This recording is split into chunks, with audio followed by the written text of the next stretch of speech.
O que fazer com o lixo produzido pela indústria?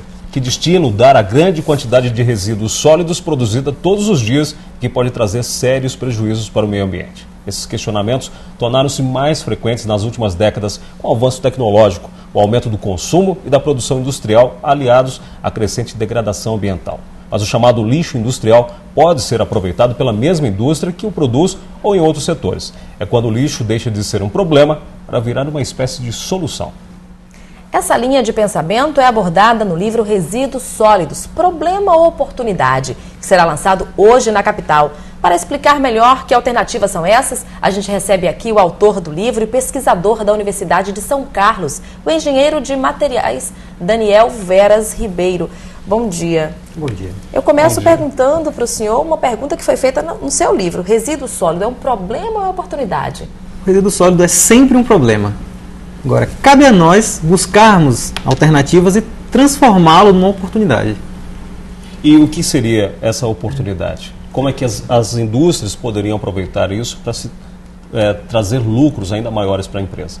Não só as indústrias, mas também as prefeituras, né, que também tem um problema sério de gerenciamento de resíduos urbanos, poderiam visualizar formas de utilizar este resíduo como matéria-prima de outros processos. Às vezes, resíduos que são péssimos para uma determinada empresa são a matéria-prima ideal para uma outra. E cabe a alguém fazer esse elo de ligação e descobrir essas propriedades que podem ser reaproveitadas. Nós temos aqui em Aracaju, na Grande Aracaju, um problema que se arrasta há anos, há uma década mais ou menos, que é o destino final do lixo que é produzido na capital e nessas cidades vizinhas. Até hoje não tem um destino certo e continua uma briga entre a prefeitura e os órgãos ambientais. Quer dizer que, se esse lixo tivesse um destino legal, isso poderia também gerar renda para uma comunidade? Sim, poderia. Além da questão social associada aos resíduos, pois muitos catadores estão associados a cooperativas, existe também a oportunidade de fazer essa separação desse tipo de resíduo urbano, né, gerar desde adubo orgânico até reciclagem de latas e poliplásticos, garrafas PET, por exemplo, até grandes volumes como resíduos de construção e demolição que poderiam ser transformados pela própria prefeitura em artefatos para suas obras públicas, ao invés de ter que fazer licenciamento, ter que buscar novos recursos para comprar esse tipo de material. E aí vem um sério problema, Marcelo, me permita. Por que essas prefeituras, por que esses prefeitos não têm essa visão administrativa? Se gasta muito para construir isso? Não se gasta. Eu vou dar uma opinião, né? Eu acho que o grande problema é o fato de que normalmente essas cadeiras públicas, né, esses cargos públicos são ocupados de forma política e não de forma técnica, onde muitas vezes deveriam estar especialistas e pessoas que entendem do assunto, às vezes estão pessoas que não têm nenhuma ligação com a área, mas que por fatores políticos são remanejados para determinadas pastas. Mas por exemplo, nós temos exemplos claríssimos como Belo Horizonte, São José do Rio Preto, em que em menos de um ano todo o investimento feito foi recuperado e funciona aí há 10, 12 anos e as prefeituras que investiram têm recursos e têm tido lucros fantásticos anuais. O senhor pode dar um exemplo dessas ações lá em Belo Horizonte, por exemplo?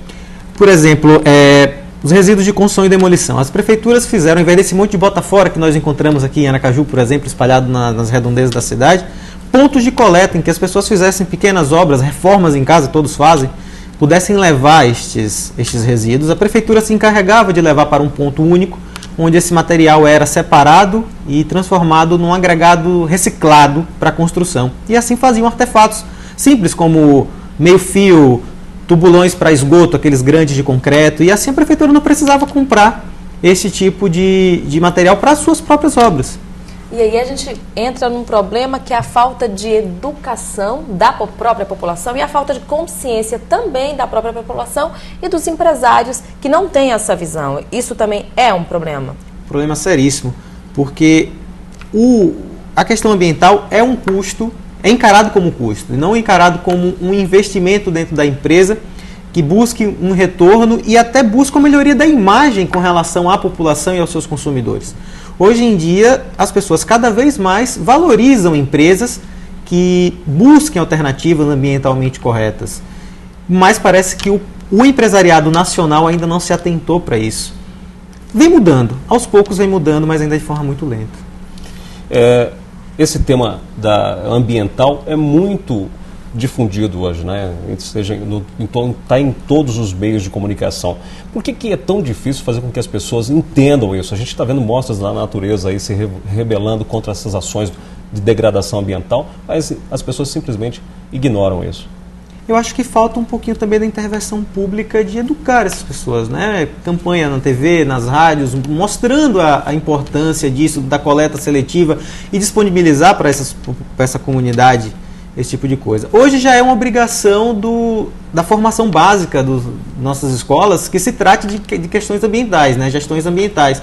Questões associadas à gestão ambiental. Então já está obrigado. Os professores hoje já deveriam estar associando questões ambientais ao ensino das suas matérias nas escolas. Não sei se isso está sendo feito de forma correta, mas já deveria estar sendo feito. Então, só reforçando, o lançamento do livro é hoje, às 19 horas, às 7 da noite, 19 horas. na Livraria Escariz, do Shopping Rio Mar. Perfeito. Muito obrigada pela sua presença e parabéns pelo livro. Obrigado. Obrigado.